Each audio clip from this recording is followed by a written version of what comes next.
हो गई रक्षा हमारी बाबा के बलिदान से, हो गई रक्षा हमारी बाबा के बलिदान से। नाम नीलकंठ पड़ा बाबा का शान से, नाम नीलकंठ पड़ा बाबा का शान से।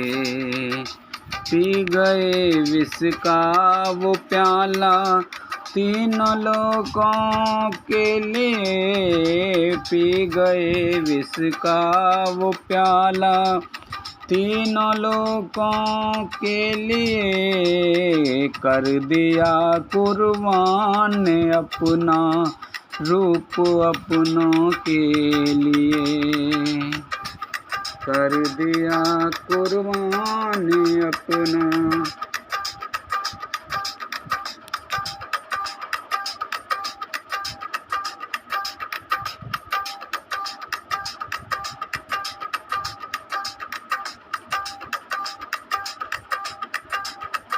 ये तो रुकी ना रही, काहे तो रुकेगी।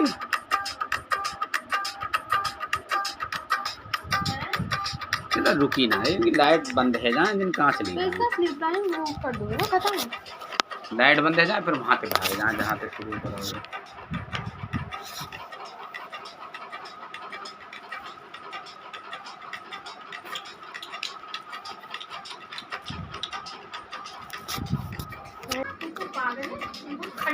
बोल शंकर भगवान की जय, बोल पार्वती माता की जय, बोल गणेश भगवान की जय, बोल कार्तिक जी की जय, बोल सभी देवी देवतन की जय, बोल तुलसा मैया, गंगे मैया, गैया मैया, संतोषी माता, पृथ्वी माता, कालका मैया की जय।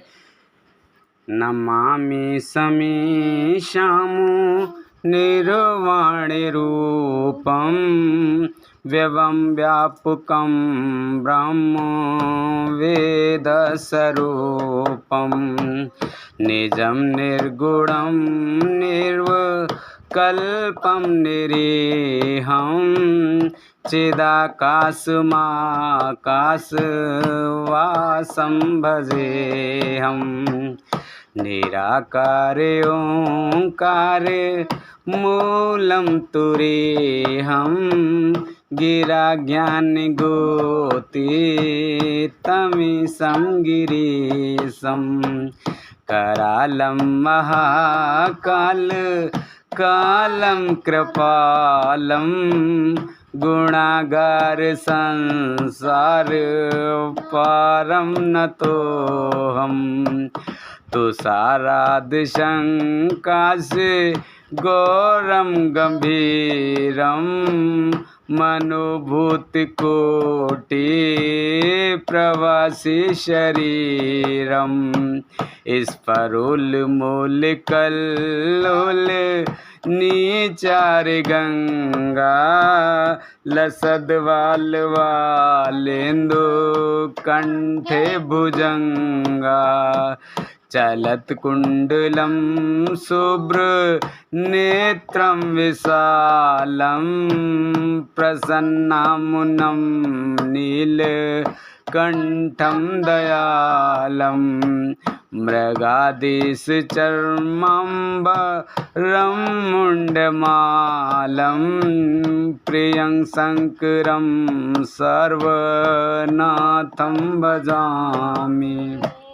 प्रचंडम अष्टम प्रगल्लं परेशम अखंडम अजम बाने कोटि प्रकाशम त्रिशूल निर्मूल नमशूल पाणिं भजेऽहं भवानी पतिं व्याविगम्यं कलातीत कल्याण कल्पांतकारी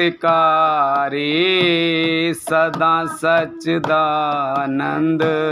दाता पुरारी चिदानंद संदोह मोह पारे। प्रसिद्ध प्रसिद्ध प्रभु मन्मथारी। नयावद उमानाथ पादारविन्दं भजन्ति लोके परिवानरायणं। न तावद् सुखं शान्ति संतापनाशं। प्रसीद प्रभो सर्वभूतादिवासं। न जानामि योगं जपं नैव पूजा।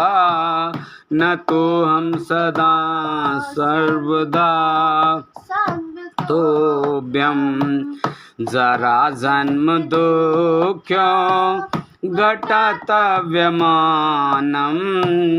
प्रभु पाये आपं नमामि शम्भो।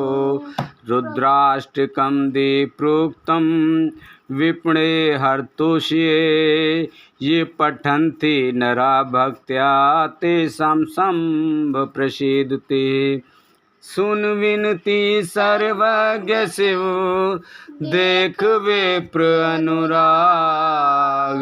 नव मंदिर वाणी भई हे दुजवर वरमां। जो प्रसन्न प्रभु हे पर नाथ दीन पर ने। निज पर भक्ति देहो प्रभु पुंदु सरवर दे। तब माया बस जीव जड़ संकट फिरहि बिलान। तिन पर क्रोध न कीजिए कृपा सिंधु भगवान। शंकर दीन दयाल अवु मोह पर हो कृपाल। सात अनुग्रह हो ते नाथ तोरे काल। सियापत रामचंद्र पत शरणम शंकर हरि ओम। जय जय सिया राम जय जय हनुमान हरि की जय। ले भवन अमंगल हारी से दशरथ अजर बिहारी। शिव पुराण कथा आरंभ। 11वां अध्याय शिवलिंग की स्थापना और पूजन विधि का वर्णन। ऋषियों ने पूछा, सूत जी, शिवलिंग की स्थापना कैसे करनी चाहिए तथा उसकी पूजा कैसे, किस काल में तथा किस द्रव्य द्वारा करनी चाहिए। सूत जी ने कहा, महर्षियों, मैं तुम लोगों के लिए इस विषय का वर्णन करता हूँ। इसे ध्यान से सुनो और समझो। अनुकूल एवं शुभ समय में किसी पवित्र तीर्थ में, नदी के तट पर, ऐसी जगह पर शिवलिंग की स्थापना करनी चाहिए जहाँ रोज पूजन कर सके। पार्थिव द्रव्य से, जलमय द्रव्य से अथवा तेजस द्रव्य से पूजन करने से उपासक को पूजन का पूरा फल प्राप्त होता है। शुभ लक्षणों में पूजा करने पर यह तुरंत फल देने वाला है। चल प्रतिष्ठा के लिए छोटा शिवलिंग श्रेष्ठ माना जाता है। अचल प्रतिष्ठा हेतु बड़ा शिवलिंग अच्छा रहता है। शिवलिंग की पीठ सहित स्थापना करनी चाहिए। शिवलिंग की पीठ गोल, चौकोर, त्रिकोण अथवा खाट के पाए की भांति ऊपर नीचे मोटा और बीच में पतला होना चाहिए। ऐसा लिंग पीठ महान फल देने वाला होता है। पहले मिट्टी अथवा लोहे से शिवलिंग का निर्माण करना चाहिए। जिस द्रव्य से लिंग का निर्माण हो उसी से उसका पीठ बनाना चाहिए। यही अचल प्रतिष्ठा वाले शिवलिंग की विशेषता है। चल प्रतिष्ठा वाले शिवलिंग में लिंग व प्रतिष्ठा एक ही तत्व से बनानी चाहिए। लिंग की लंबाई स्थापना करने वाले मनुष्य के 12 उंगल के बराबर होनी चाहिए। इससे कम होने पर फल भी कम प्राप्त होता है, परंतु 12 अंगुल से लंबाई अधिक भी हो सकती है। चल लिंग में लंबाई स्थापना करने वाले के 1 अंगुल के बराबर होनी चाहिए, उससे कम नहीं। यजमान को चाहिए कि पहले वह शिल्प शास्त्र के अनुसार देवालय बनवाए।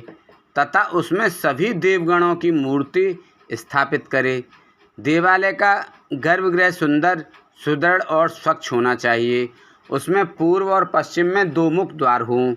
जहाँ शिवलिंग की स्थापना करनी हो, उस स्थान के गर्त में नीलम, लाल वैदुर्य, श्याम, मरकत, मोती, मूंगा, गोमेद और हीरा, इन 9 रत्नों को वैदिक मंत्रों के साथ छोड़ें।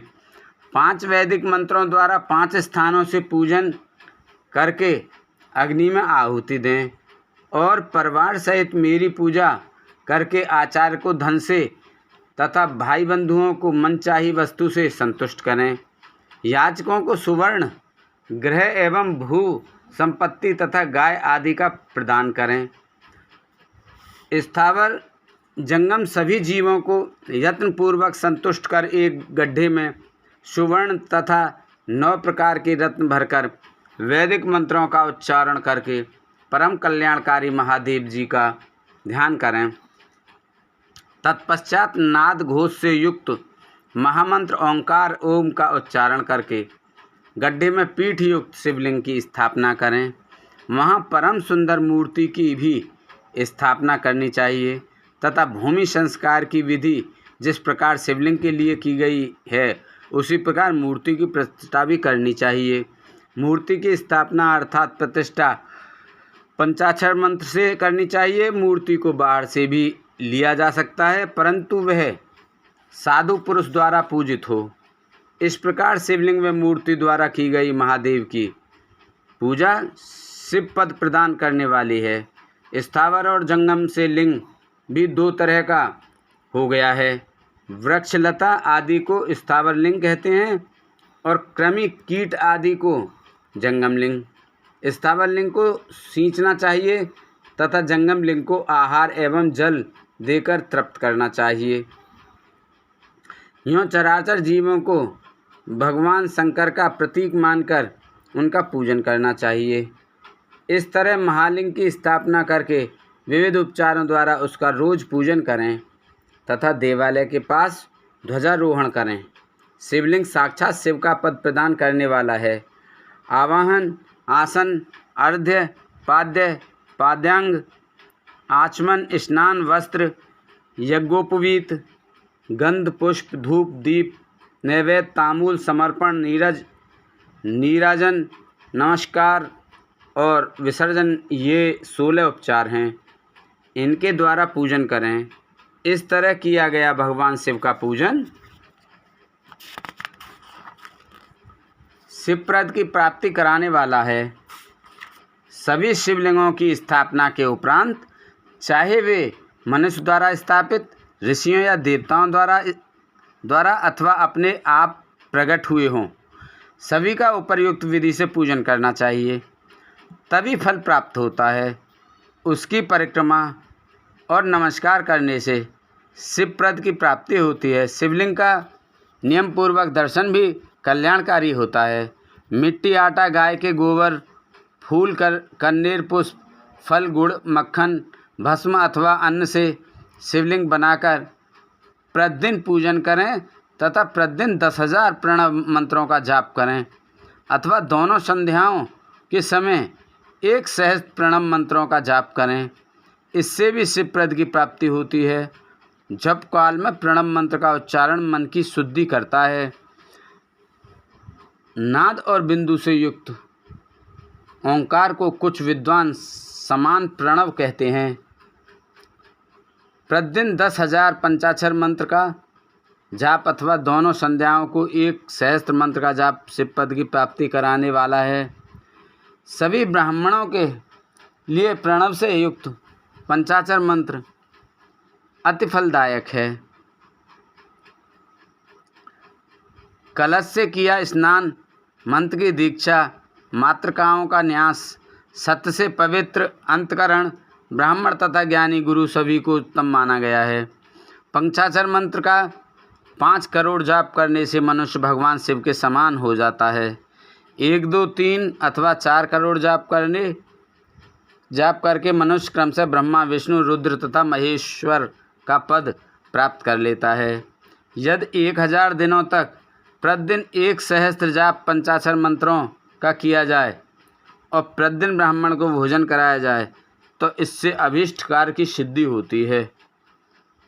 ब्राह्मण को प्रतिदिन प्रातःकाल 1008 बार गायत्री मंत्र का जाप करना चाहिए, क्योंकि गायत्री मंत्र शिव पद की प्राप्ति कराता है। वेद मंत्रों और वैदिक सूक्तियों का भी नियम से जाप करें। अन्य मंत्रों में जितने अक्षर हैं उनके उतने लाख जाप करें।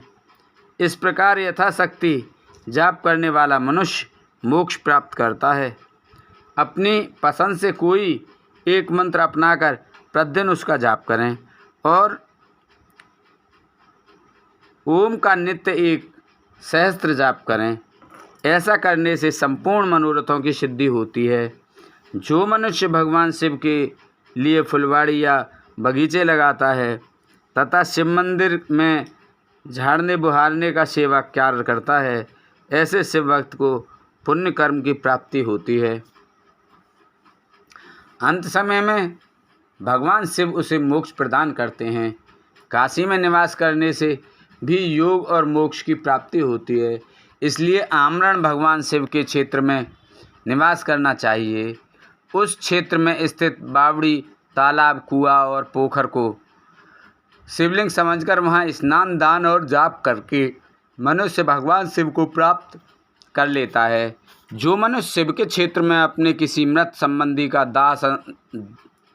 दाह दशा, मासिक श्राद्ध अथवा वार्षिक श्राद्ध करता है अथवा अपने पितरों को पिंड देता है, वह तत्काल सभी पापों से मुक्त हो जाता है और अंत में शिव पद प्राप्त करता है। लोक में अपने वर्ण के अनुसार आचरण करने व सदाचार का पालन करने से शिव पद की प्राप्ति होती है। निष्काम भाव से किया गया कार्य अभीष्ट फल देने वाला एवं शिवप्रद प्रदान करने वाला होता है। दिन के प्रातः, मध्याह्न और सायं 3 विभाग होते हैं।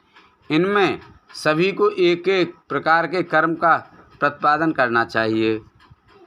प्रातःकाल रोजाना दैनिक शास्त्र कर्म, मध्याह्न सकाम कर्म तथा सायंकाल शांति कर्म के लिए पूजन करना चाहिए। इसी प्रकार रात्रि में 4 प्रहर होते हैं। उनमें से बीच के 2 प्रहर निशीथ काल कहलाते हैं। इसी काल में पूजा करनी चाहिए, क्योंकि यह पूजा अभीष्ट फल देने वाली है। कलयुग में कर्म द्वारा ही फल की सिद्धि होगी। इस प्रकार विधि पूर्वक और समयानुसार भगवान शिव का पूजन करने वाले मनुष्य को अपने कर्मों का पूरा फल मिलता है। ऋषियों ने कहा, सूर्य ऐसे पुण्य क्षेत्र कौन कौन से हैं जिनका आश्रय लेकर सभी स्त्री पुरुष शिव पद को प्राप्त कर लें? कृपा कर हमें बताइए। 11वां अध्याय समाप्त। बोलो शंकर भगवान की जय। 12वां अध्याय शुरू। मोक्षदायक पुण्य क्षेत्रों का वर्णन। सूत जी बोले, हे विद्वान और बुद्धिमान महर्षियों, मैं मोक्ष देने वाले शिव क्षेत्रों का वर्णन कर रहा हूँ। पर्वत, वन और काननों सहित इस पृथ्वी का विस्तार 50 करोड़ योजन है। भगवान शिव की इच्छा से पृथ्वी ने सभी को धारण किया है। भगवान शिव ने भूतल पर विभिन्न स्थानों पर वहाँ के प्राणियों को मोक्ष देने के लिए शिव क्षेत्र का निर्माण किया है। कुछ क्षेत्रों को देवताओं और ऋषियों ने अपना निवास स्थान बनाया है, इसलिए उसमें तीर्थत्व प्रकट हो गया है। बहुत से तीर्थ ऐसे हैं जो स्वयं प्रकट हुए हैं।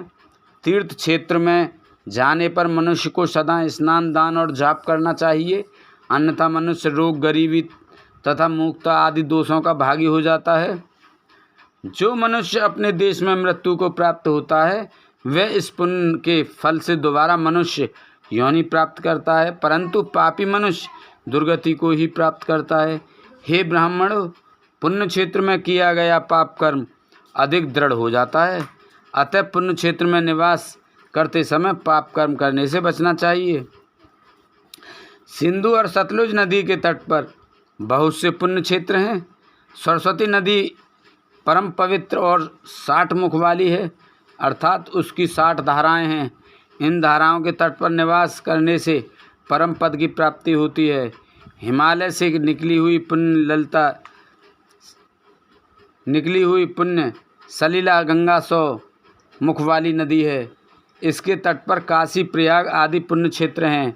मकर राशि में सूर्य होने पर गंगा की तटभूमि अधिक प्रशस्त एवं पुण्यदायक हो जाती है। सोनभद्र नदी की 10 धाराएं हैं। बृहस्पति के मकर राशि में आने पर यह अत्यंत पवित्र तथा अभीष्ट फल देने वाली है। इस समय यहाँ स्नान और उपवास करने से विनायक पद की प्राप्ति होती है। पुण्य सलिला महानदी नर्मदा के 24 मुख हैं। इसमें स्नान करके तट पर निवास करने से मनुष्य को वैष्णव पद की प्राप्ति होती है। तमसा के 12 तथा रेवा के 10 मुख हैं। परम पुण्यमयी गोदावरी के 21 मुख हैं। यह ब्रह्म हत्या तथा गौवध पाप का नाश करने वाली एवं रुद्र लोक देने वाली है। कृष्णवेणी नदी समस्त पापों का नाश करने वाली है। इसके 18 मुख हैं तथा यह विष्णु लोक प्रदान करने वाली है। तुंगभद्रा 10 मुखी है एवं ब्रह्मलोक देने वाली है। सुवर्ण मुखरी के 9 मुख हैं। ब्रह्मलोक से लौटे जीव इसी नदी के तट पर जन्म लेते हैं। सरस्वती नदी, पंपा सरोवर, कन्याकुमारी, अंतरीप तथा शुभकारक श्वेत नदी सभी पुण्य क्षेत्र हैं। इनके तट पर निवास करने से इंद्रलोक की प्राप्ति होती है। महानदी कावेरी परम पुण्यमयी है। इसके 27 मुख हैं।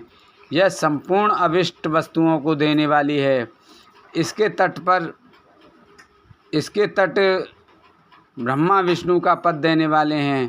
कावेरी के जो तट शैव क्षेत्र के अंतर्गत हैं वे अभीष्ट फल तथा शिवलोक प्रदान करने वाले हैं। नैमिषारण्य तथा बद्रिकाश्रम में सूर्य और बृहस्पति के मेष राशि में आने पर स्नान और पूजन करने से ब्रह्मलोक की प्राप्ति होती है। सिंह और कर्क राशि में सूर्य की संक्रांति होने पर सिंधु नदी में किया स्नान तथा केदार तीर्थ के जल का पान एवं स्नान ज्ञानदायक माना जाता है। बृहस्पति के सिंह राशि में स्थित होने पर भाद्र मास में गोदावरी के जल में स्नान करने से शिवलोक की प्राप्ति होती है। ऐसे स्वयं भगवान शिव ने कहा है। सूर्य और बृहस्पति के कन्या राशि में स्थित होने पर यमुना और सोनभद्र में स्नान से धर्मराज और गणेश लोक में महान भोग की प्राप्ति होती है। ऐसी महर्षियों की मान्यता है। सूर्य और बृहस्पति के तुला राशि में होने पर कावेरी नदी में स्नान करने से भगवान विष्णु के वचन की महिमा से अभीष्ट फल की प्राप्ति होती है। मार्गशीर्ष माह में सूर्य और बृहस्पति के वृश्चिक राशि में आने पर नर्मदा में स्नान करने से विष्णु पद की प्राप्ति होती है। सूर्य और बृहस्पति के धनु राशि में होने पर सुवर्णमुखी नदी में किया स्नान शिवलोक प्रदान करने वाला है। मकर राशि में सूर्य और बृहस्पति के माघ मास में होने पर गंगा जी में किया गया स्नान शिवलोक प्रदान करने वाला है। शिवलोक के पश्चात ब्रह्मा और विष्णु के स्थानों में सुख भोग कर अंत में मनुष्य को ज्ञान की प्राप्ति होती है। माघ मास में सूर्य के कुंभ राशि में होने पर फाल्गुन मास में गंगा तट पर किया श्राद्ध पिंडदान अथवा तिलोदक दान पिता और नाना दोनों कुलों के पितरों की अनेकों पीढ़ियों का उद्धार करने वाला है। गंगा व कावेरी नदी का आश्रय लेकर तीर्थवास करने से पाप का नाश हो जाता है। ताम्रपर्णी और वेगवती नदियाँ ब्रह्मलोक की प्राप्ति रूप फल देने वाली हैं।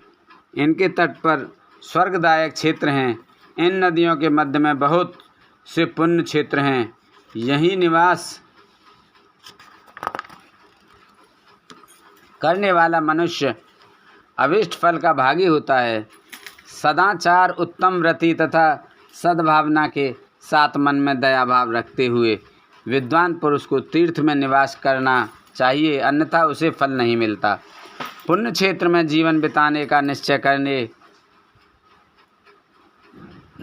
करने पर तथा वास करने पर पहले का सारा पाप तत्काल नष्ट हो जाएगा, क्योंकि पुण्य को ऐश्वर्यदायक कहा जाता है। हे ब्राह्मणों, तीर्थ में वास करने पर उत्पन्न पुण्य कायिक, वाचिक और मानसिक सभी पापों का नाश कर देता है। तीर्थ में किया मानसिक पाप कई कल्पों तक पीछा नहीं छोड़ता, यह केवल ध्यान से ही नष्ट होता है।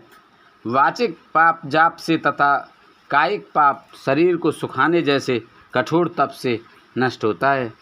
अतः सुख चाहने वाले पुरुष को देवताओं की पूजा करते हुए और ब्राह्मणों को दान देते हुए पाप से बचकर ही तीर्थ में निवास करना चाहिए।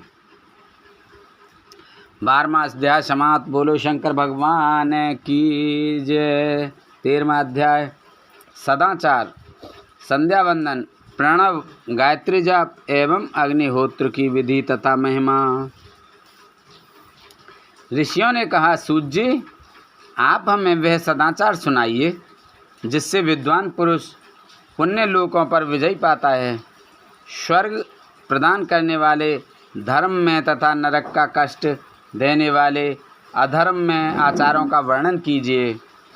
सूर्य बोले, सदाचार का पालन करने वाला मनुष्य ही ब्राह्मण कहलाने का अधिकारी है। वेदों के अनुसार आचार का पालन करने वाले एवं वेद के अभ्यासी ब्राह्मण को विप्र कहते हैं। सदाचार, वेदाचार तथा विद्या गुणों से युक्त होने पर उसे द्विज कहते हैं। वेदों का कम आचार तथा कम अध्ययन करने वाले एवं राजा के पुरोहित अथवा सेवक ब्राह्मण को क्षत्रिय ब्राह्मण कहते हैं। जो ब्राह्मण कृषि या वाणिज्य कर्म करने वाला है तथा ब्राह्मणोचित आचार का भी पालन करता है, वह वैश्य ब्राह्मण है तथा स्वयं खेत जोतने वाला शुद्ध ब्राह्मण कहलाता है। जो दूसरों के दोष देखने वाला तथा परद्रोही है, उसे चांडाल द्विज कहते हैं। क्षत्रियों में जो पृथ्वी का पालन करता है, वह राजा है तथा अन्य मनुष्य राजत्वहीन क्षत्रिय माने जाते हैं। जो धान्य आदि वस्तुओं का क्रय विक्रय करता है, वह वैश्य कहलाता है। दूसरों को वणिक कहते हैं। जो ब्राह्मणों, क्षत्रियों और वैश्यों की सेवा में लगा रहता है, शूद्र कहलाता है। जो शूद्र हल जोतता है, उसे वृषल समझना चाहिए। इन सभी वर्णों के मनुष्यों को चाहिए कि वे ब्रह्म मुहूर्त में उठकर पूर्व की ओर मुख करके देवताओं का, धर्म का, अर्थ का, उसकी प्राप्ति के लिए उठाए जाने वाले कलेशों का तथा आय और व्यय का चिंतन करें। रात में अंतिम पहर के मध्य भाग में मनुष्य को उठकर मलमूत्र त्याग करना चाहिए। घर से बाहर शरीर को ढककर जाकर उत्तराभिमुख होकर मलमूत्र का त्याग करें। जल, अग्नि, ब्राह्मण तथा देवताओं का स्थान बचाकर बैठें। उठने पर उस ओर न देखें। हाथ पैरों की शुद्धि करके 8 बार कुल्ला करें। किसी वृक्ष के पत्ते से दातुन करें। दातुन करते समय तर्जनी उंगली का उपयोग नहीं करें। तदंतर जल संबंधी देवताओं को नमस्कार कर मंत्र पाठ करते हुए जलाशय में स्नान करें। यदि कंठ तक या कमर तक पानी में खड़े होने की शक्ति ना हो तो घुटने तक जल में खड़े होकर ऊपर जल छिड़क कर मंत्रोच्चारण करते हुए स्नान कर तर्पण करें। इसके उपरांत वस्त्र धारण कर उत्तरीय भी धारण करें। नदी अथवा तीर्थ में स्नान करने पर उतारे हुए वस्त्र वहाँ न धोएं। उसे किसी कुएं, बावड़ी अथवा घर ले जाकर धोएं। कपड़ों को निचोड़ने से जो जल गिरता है, वह एक श्रेणी के पितरों की तृप्ति के लिए होता है। इसके बाद जाबाली उपनिषद में बताए गए मंत्र से भस्म लेकर लगाएं। इस विधि का पालन करने से पूर्व यदि भस्म गिर जाए तो गिराने वाला मनुष्य नरक में जाता है। आपोहिष्टा मंत्र से पाप शांति के लिए सिर पर जल छिड़ककर यस्य क्षयाय मंत्र पढ़कर पैर पर जल छिड़कें। आपोहिष्टा में 3 ऋचाएँ हैं। पहली ऋचा का पाठ कर पैर, मस्तक और हृदय में जल छिड़कें। दूसरी ऋचा का पाठ कर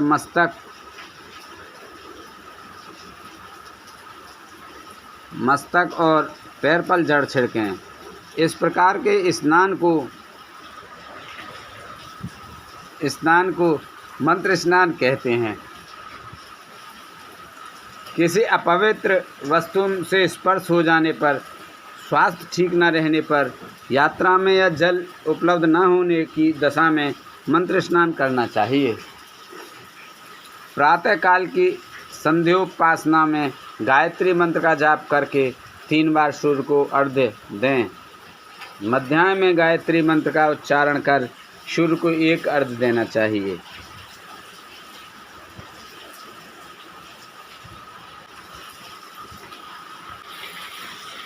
सायंकाल में पश्चिम की ओर मुख करके पृथ्वी पर ही सूर्य को अर्घ्य दें। सायंकाल में सूर्यास्त से 2 घड़ी पहले की गई संध्या का कोई महत्व नहीं होता। ठीक समय पर ही संध्या करनी चाहिए। यदि संध्योपासना किए बिना 1 दिन बीत जाए तो उसके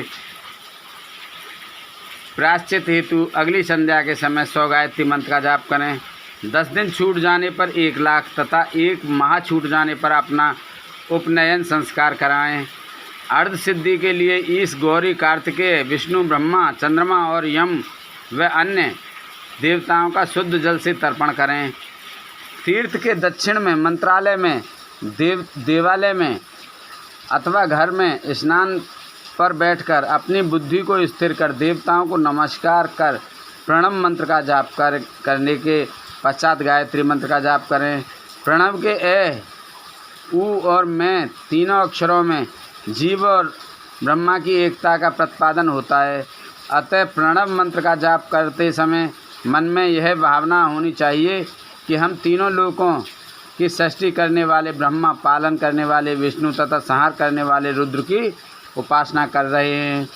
यह ब्रह्म स्वरूप ओंकार हमारी कामेंद्रियों, कर्मेंद्रियों, ज्ञानेंद्रियों, मन की वृत्तियों तथा बुद्धि वृत्तियों को सदा भोग और मोक्ष प्रदान करने वाले धर्म एवं ज्ञान की ओर प्रेरित करें।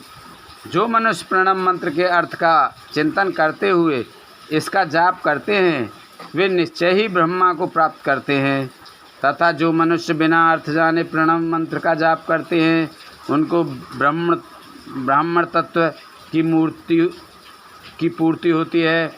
इस हेतु श्रेष्ठ ब्राह्मण को प्रतिदिन प्रातःकाल 1 सहस्त्र गायत्री मंत्र का जाप करना चाहिए। मध्याह्न में 100 बार तथा सायं 28 बार जाप करें। अन्य वर्णों के मनुष्यों को सामर्थ्य के अनुसार जाप करना चाहिए। हमारे शरीर के भीतर मूलाधार, स्वादिष्ठान, मणिपुर, अनाहत, आज्ञा और सहस्त्रास्त्र नामक 6 चक्र हैं। इन चक्रों में क्रमशः विद्वेश्वर, ब्रह्मा, विष्णु, ईश, जीवात्मा और परमेश्वर स्थित हैं। सद्भावना पूर्वक श्वास के साथ सोहम का जाप करें। सहस्त्र बार किया गया जाप ब्रह्मलोक प्रदान करने वाला है। 100 बार किए जाप से इंद्र पद की प्राप्ति होती है। आत्मरक्षा के लिए जो मनुष्य अल्प मात्रा में इसका जाप करता है वह ब्राह्मण कुल में जन्म लेता है। 12 लाख गायत्री का जाप करने वाला मनुष्य ब्राह्मण कहा जाता है। जिस ब्राह्मण ने 1 लाख गायत्री का भी जाप ना किया हो उसे वैदिक कार्यों में ना लगाएं। यदि एक दिन उल्लंघन हो जाए तो अगले दिन उसके बदले में उतने अधिक मंत्रों का जाप करना चाहिए। ऐसा करने से दोषों की शांति होती है, धर्म से अर्थ की प्राप्ति होती है, अर्थ से भोग सुलभ होता है, भोग से वैराग्य की संभावना होती है, धर्म पूर्वक उपार्जित धन से भोग प्राप्त होता है,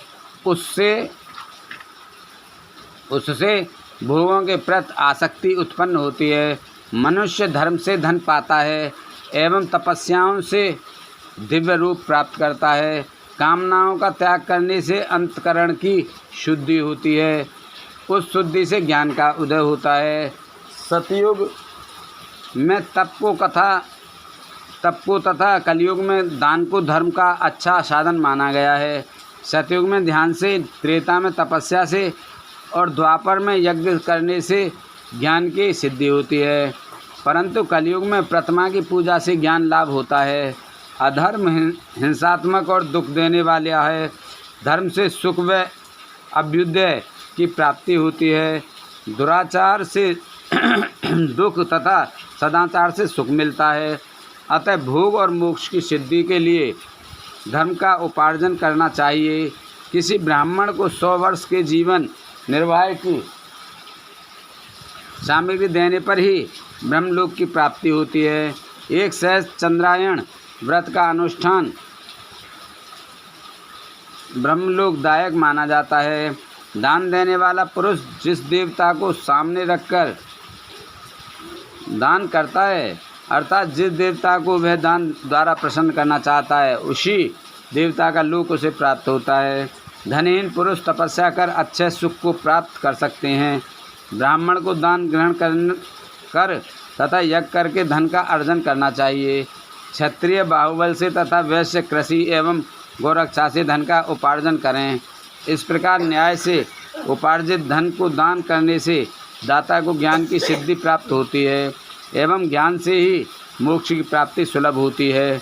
गृहस्थ मनुष्य को धन, धान्य आदि सभी वस्तुओं का दान करना चाहिए। जिससे के अन्न को खाकर मनुष्य कथा श्रवण तथा सदकर्म का पालन करता है तो उसका आधा फल दाता को मिलता है। दान लेने वाले मनुष्य को दान में प्राप्त वस्तु का दान तथा तपस्या द्वारा पाप की शुद्धि करनी चाहिए। उसे अपने धन के 3 भाग करने चाहिए, एक धर्म के लिए, दूसरा वृद्धि के लिए एवं तीसरा उपभोग के लिए। धर्म के लिए रखे धन से नित्य नैमित्तिक और इच्छित कार्य करें। वृद्धि के लिए रखे धन से ऐसा व्यापार करें जिससे धन की प्राप्ति हो तथा उपभोग के धन से पवित्र भोग भोगें। खेती से प्राप्त धन का 10वां भाग दान करें, इससे पाप की शुद्धि होती है। वृद्धि के लिए किए गए व्यापार से प्राप्त धन का 6वां भाग दान देना चाहिए। विद्वान को चाहिए कि वह दूसरों के दोषों का बखान ना करे। ब्राह्मण भी दोषवश दूसरों के सुने या देखे हुए छिद्र को कभी प्रकट ना करें। विद्वान पुरुष ऐसी बात ना कहें जो समस्त प्राणियों के हृदय में रोष पैदा करने वाली हो। दोनों संध्याओं के समय अग्नि को विधिपूर्वक दी हुई आहुति से संतुष्ट करें। चावल, धान्य, घी, फल, कंद तथा हविष्य के द्वारा स्थली पाक बनाए तथा यथोचित रीति से सूर्य और अग्नि को अर्पित करें। यदि दोनों समय अग्निहोत्र करने में असमर्थ हों तो संध्या के समय जाप और सूर्य की वंदना कर लें। आत्मज्ञान की इच्छा रखने वाले तथा धनी पुरुषों को इसी प्रकार उपासना करनी चाहिए। जो मनुष्य सदा ब्रह्म यज्ञ करते हैं, देवताओं की पूजा, अग्नि पूजा और गुरु पूजा प्रतिदिन करते हैं तथा ब्राह्मणों को भोजन तथा दक्षिणा देते हैं, वे स्वर्ग लोक के भागी होते हैं। 14वां अध्याय 13वां अध्याय समाप्त हो। शंकर भगवान की जय। 14वां अध्याय अग्नि यज्ञ, देव यज्ञ और ब्रह्म यज्ञ का वर्णन। ऋषियों ने कहा, प्रभु, अग्नि यज्ञ, देव यज्ञ और ब्रह्म यज्ञ का वर्णन करके हम कृतार्थ करें। सूर्य बोले, महर्षियों, ग्रस्त पुरुषों के लिए प्रातः और सायंकाल अग्नि में 2 चावल और द्रव्य की आहुति ही अग्नि यज्ञ है। ब्रह्मचारियों के लिए समिधा का देना ही अग्नि यज्ञ है, अर्थात अग्नि में सामग्री की आहुति देना उनके लिए अग्नि यज्ञ है। द्विजों का जब तक विवाह न हो जाए उनके लिए अग्नि में समिधा की आहुति, व्रत तथा जाप करना ही अग्नि यज्ञ है। द्विजों जिसने अग्नि को विसर्जित कर उसे अपनी आत्मा में स्थापित कर लिया है, ऐसे वानप्रस्थियों और सन्यासियों के लिए यही अग्नि यज्ञ है कि वे समय पर हितकर और पवित्र अन्न का भोजन कर लें। ब्राह्मणों, सायंकाल अग्नि के लिए दी आहुति से संपत्ति की प्राप्ति होती है तथा प्रातःकाल सूर्यदेव को दी आहुति से आयु की वृद्धि होती है। दिन में अग्निदेव सूर्य में ही प्रविष्ट हो जाते हैं, अतः प्रातःकाल सूर्य को दी आहुति अग्नि यज्ञ के समान ही होती है। इंद्र आदि समस्त देवताओं को प्राप्त करने के उद्देश्य से जो आहुति अग्नि में दी जाती है वह देवयज्ञ कहलाती है। लौकिक अग्नि में प्रतिष्ठित जो संस्कार नियमित हवन कर्म हैं वह देवयज्ञ हैं। देवताओं को प्रसन्न करने के लिए नियम से विधि पूर्वक किया गया यज्ञ ही देवयज्ञ है। वेदों के नित्य अध्ययन और स्वाध्याय को ब्रह्मयज्ञ कहते हैं। मनुष्य को देवताओं की तृप्ति के लिए प्रतिदिन ब्रह्मयज्ञ करना चाहिए। प्रातःकाल और सायंकाल को ही इसे किया जा सकता है। अग्नि के बिना देवयज्ञ कैसे होता है, इसे श्रद्धा और आदर से सुनो। षष्ठी के आरंभ में सर्वज्ञ और सर्वसमर्थ महादेव शिव जी ने समस्त लोगों के उपकार के लिए वारों की कल्पना की। भगवान शिव संसार रूपी रोग को दूर करने के लिए वैद्य हैं, सबके ज्ञाता तथा समस्त औषधियों के औषध हैं। भगवान शिव ने सबसे पहले अपने वार की रचना की जो आरोग्य प्रदान करने वाला है। तत्पश्चात अपनी माया शक्ति का वार बनाया जो संपत्ति प्रदान करने वाला है। जन्म काल में दुर्गतिग्रस्त बालक की रक्षा के लिए कुमार के वार की कल्पना की। आलस्य और पाप की निवृत्ति तथा समस्त लोगों का हित करने की इच्छा से लोक रक्षक भगवान विष्णु का वार बनाया। इसके बाद शिव जी ने पुष्टि और रक्षा के लिए आयुकर्ता त्रिलोक सृष्टा परमेष्टि ब्रह्मा का आयुष्कारक वार बनाया। तीनों लोकों की वृद्धि के लिए पहले पुण्य पाप की रचना होने पर लोगों को शुभाशुभ फल देने वाले इंद्र और यम के वारों का निर्माण किया। ये वार भोग देने वाले तथा मृत्यु भय को दूर करने वाले हैं। इसके उपरांत भगवान शिव ने 7 ग्रहों को इन वारों का स्वामी निश्चित किया। ये सभी ग्रह नक्षत्र ज्योतिर्मय मंडल में प्रतिष्ठित हैं। शिव के वार के स्वामी सूर्य हैं, शक्ति संबंधी वार के स्वामी सोम, कुमार संबंधी वार के अधिपति मंगल, विष्णु वार के स्वामी बुध, ब्रह्मा जी के वार के स्वामी बृहस्पति, इंद्र वार के स्वामी शुक्र व यम वार के स्वामी शनि हैं। अपने अपने वार में की गई देवताओं की पूजा उनके फलों को देने वाली है। सूर्य आरोग्य और चंद्रमा संपत्ति के दाता हैं। बुध व्याधियों के निवारक तथा बुद्धि प्रदाता हैं। बृहस्पति आयु की वृद्धि करते हैं। शुक्र भोग देते हैं और शनि मृत्यु का निवारण करते हैं। इन 7 वारों के फल उनके देवताओं के पूजन से प्राप्त होते हैं। अन्य देवताओं की पूजा का फल भी भगवान शिव ही देते हैं। देवताओं की प्रसन्नता के लिए पूजा की 5 पद्धतियां हैं। पहले उन देवताओं के मंत्रों का जाप, दूसरा होम, तीसरा दान, चौथा तप तथा 5वां वेदी पर प्रतिमा में अग्नि अथवा ब्राह्मणों के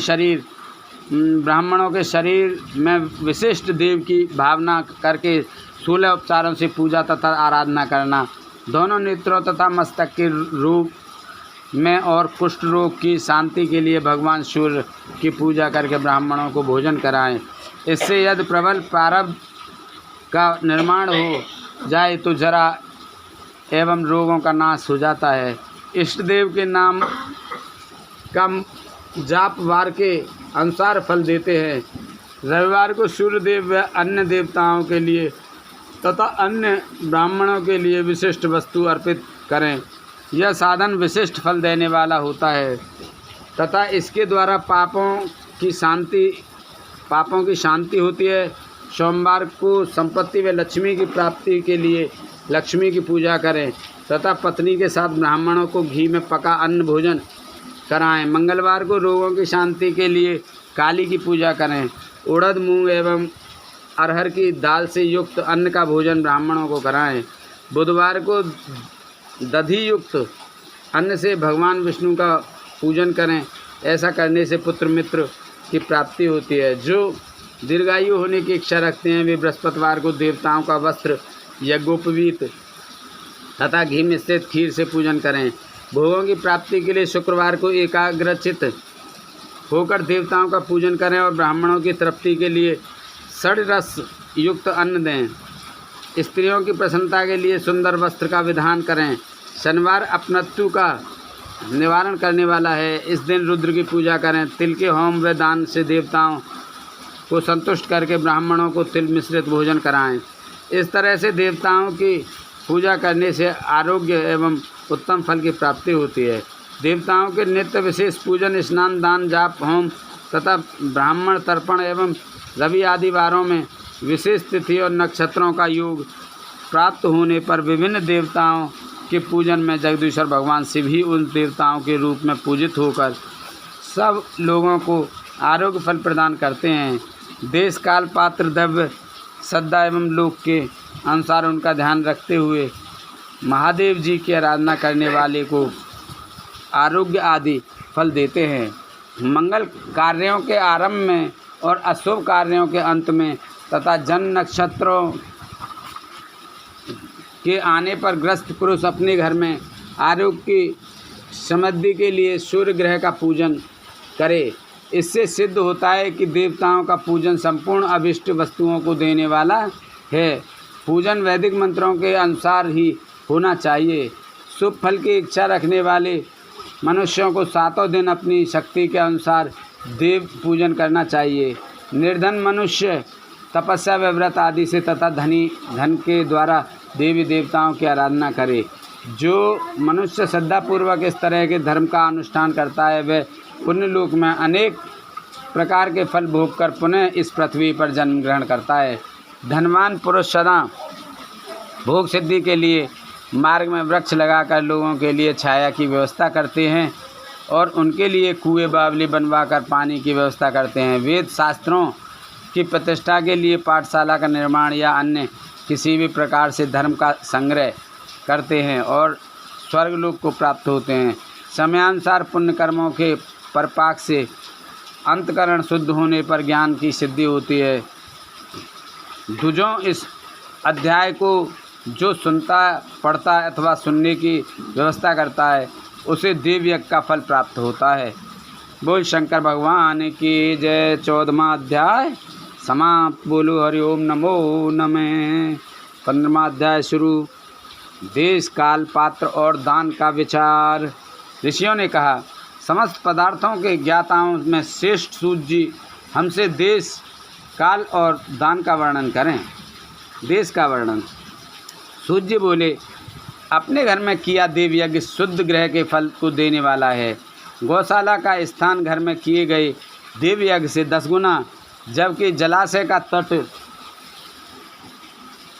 का तट गौशाला से 10 गुना है।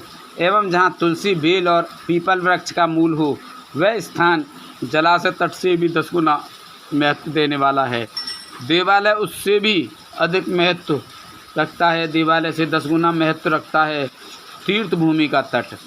उससे भी श्रेष्ठ है नदी का किनारा तथा उसका 10 गुना उत्कृष्ट है तीर्थ नदी का तट। इससे भी अधिक महत्व रखने वाला है सप्त गंगा तट, जिसमें गंगा, गोदावरी, कावेरी, ताम्रपर्णी, सिंधु, सरयू और रेवा नदियाँ आती हैं। इससे भी 10 गुना अधिक फल समुद्र का तट और उससे भी 10 गुना अधिक फल पर्वत चोटी पर पूजा करने से होता है। और सबसे अधिक महत्व का स्थान वह होता है जहाँ मन रम जाए। काल का वर्णन। सतयुग में यज्ञ, दान आदि से संपूर्ण फलों की प्राप्ति होती है। त्रेता में तिहाई, द्वापर में आधा, कलयुग में इससे भी कम फल प्राप्त होता है, परंतु शुद्ध हृदय से किया गया पूजन फल देने वाला होता है। इससे 10 गुना फल सूर्य संक्रांति के दिन, उससे 10 गुना अधिक फल तुला और मेष की संक्रांति में तथा चंद्र ग्रहण में उससे भी 10 गुना फल मिलता है। सूर्य ग्रहण में उससे भी 10 गुना अधिक फल प्राप्त होता है। महापुरुषों के साथ में वह काल करोड़ों सूर्य ग्रहण के समान पावन है, ऐसा ज्ञानी पुरुष मानते हैं। पात्र वर्णन। तपोनिष्ठ योगी और ज्ञाननिष्ठ योगी पूजा के पात्र होते हैं, क्योंकि ये पापों के नाश के कारण होते हैं। जिस ब्राह्मण ने 24 लाख गायत्री का जाप कर लिया हो वह भी पूजा का पात्र है। वह संपूर्ण काल और भोग का दाता है। गायत्री के जाप से शुद्ध हुआ ब्राह्मण परम पवित्र है। इसलिए दान, जाप, होम और पूजा सभी कर्मों को लिए वही शुद्ध पात्र है।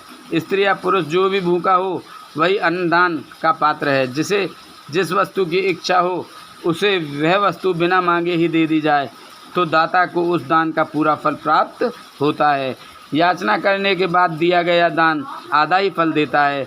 सेवक को दिया दान चौथाई फल देने वाला होता है।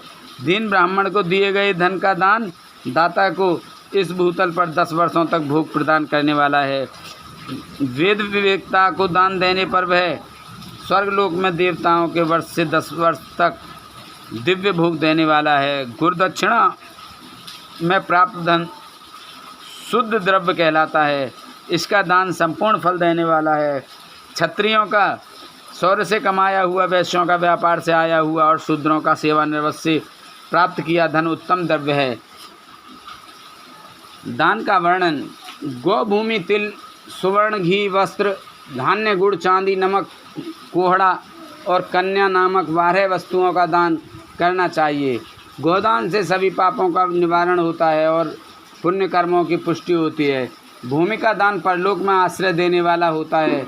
तिल का दान बल देने वाला तथा मृत्यु का निवारक होता है। सुवर्ण का दान वीरदायक और घी का दान पुष्टिकारक होता है। वस्त्र का दान आयु की वृद्धि करता है। धान्य का दान करने से अन्न और धन की समृद्धि होती है। गुड़ का दान मधुर भोजन की प्राप्ति कराता है। चांदी के दान से वीर्य की वृद्धि होती है। लवण के दान से षडरस भोजन की प्राप्ति होती है। कोहड़ा या कुष्मांड के दान को पुष्टिदायक माना जाता है। कन्या का दान आजीवन भोग देने वाला होता है। जिन वस्तुओं से श्रवण आदि इंद्रियों की तृप्ति होती है उनका सदा दान करें। वेद और शास्त्र को गुरुमुख से ग्रहण करके कर्मों का फल अवश्य मिलता है। इसे ही उच्च कोटि की आस्तिकता कहते हैं। भाई बंधु अथवा राजा के भय से जो आस्तिकता होती है वह निम्न श्रेणी की होती है। जिस मनुष्य के पास धन का अभाव है वह वाणी और कर्म द्वारा ही पूजन करे। तीर्थ यात्रा और व्रत को शारीरिक पूजन माना जाता है। तपस्या और दान मनुष्य को सदा करने चाहिए। देवताओं की तृप्ति के लिए जो कुछ दान किया जाता है वह सब प्रकार के भोग प्रदान करने वाला है। इससे इस लोक और परलोक में उत्तम जन्म और सदा सुलभ होने वाला भोग प्राप्त होता है। ईश्वर को सब कुछ समर्पित करने एवं बुद्धि से यज्ञ एवं दान करने से मोक्ष की प्राप्ति होती है। बोल शंकर भगवान की, बोल पार्वती माता की जय। 15वां अध्याय समाप्त। बोलो हरि ओम नमो नमः। ओम जय शिव ओंकारा स्वामी भज शिव ओंकारा। ब्रह्मा विष्णु सदा शिव अर्धांगिनी धारा। ओम जय शिव ओंकारा। एकानन चतुरानन पंचानन राज स्वामी पंचानन राज। हंसानन गरुणासन हंसानन गरुणासन वृषवाहन साज। ओम जय शिव ओंकारा। दो भुज चार चतुर्भुज 10 भुज अत सो है स्वामी 10 भुज ते सो है। तीनों रूप निरखता तीनों रूप निरखता त्रिभुवन जन मोह। ओम जय शिव ओंकारा। अक्षमाला वनमाला रुंडमाला धारी स्वामी रुंडमाला धारी। चंदन मृग मद सोहे चंदन मृग मद सोहे भोले शुभकारी। ओम जय शिव ओंकारा। सनकादिक ब्रह्म श्वेतांबर पीतांबर बागंबर अंगे स्वामी बागंबर अंगे। सनकादिक ब्रह्मादिक सनकादिक ब्रह्मादिक भूतादिक संगे तुम जय शिव करके मद कमंडल चक्र त्रिशूलधारी स्वामी चक्र त्रिशूल धरता जग करता जग भरता जग करता जग भरता जग पालन करता ओम जय शिव ओंकारा ब्रह्मा विष्णु सदा शिव जानते अब वेका स्वामी जानते अब वेका प्रणमाक्षर में शोभित प्रणमाक्षर में शोभित ये तीनों एका ओम जय श्री विष्णुकारा त्रिगुण स्वामी जी की आरती जो कोई नर गावे स्वामी प्रेम सहित गावे कहत शिवानंद स्वामी भजत हर स्वामी मन मानसित फल पावे ओम जय शिव ओंकारा जय शिव ओंकारा स्वामी भज शिव ओंकारा ब्रह्मा विष्णु सदा शिव ब्रह्मा विष्णु सदा शिव अर्धांगिनी धारा ओम जय शिव ओंकारा जय बोल शंकर भगवान की जय जय शंकर शंकर जय शंकर कैलाशपति जय गोरा गोरा जय गोरा माँ पार्वती जय शंकर शंकर जय शंकर कैलाशपति जय गोरा गोरा जय गोरा माँ पार्वती जय शंकर जय शंकर कैलाशपति जय गोरा गोरा जय गोरा माँ पार्वती जय शंकर जय कृपानि शंकर जय शंकर कैलाशपति जय गोरा गोरा जय गोरा माँ पार्वती जय शंकर जय शंकर कैलाशपति जय गोरा जय गोरा माँ पार्वती बोल शंकर भगवान की जय।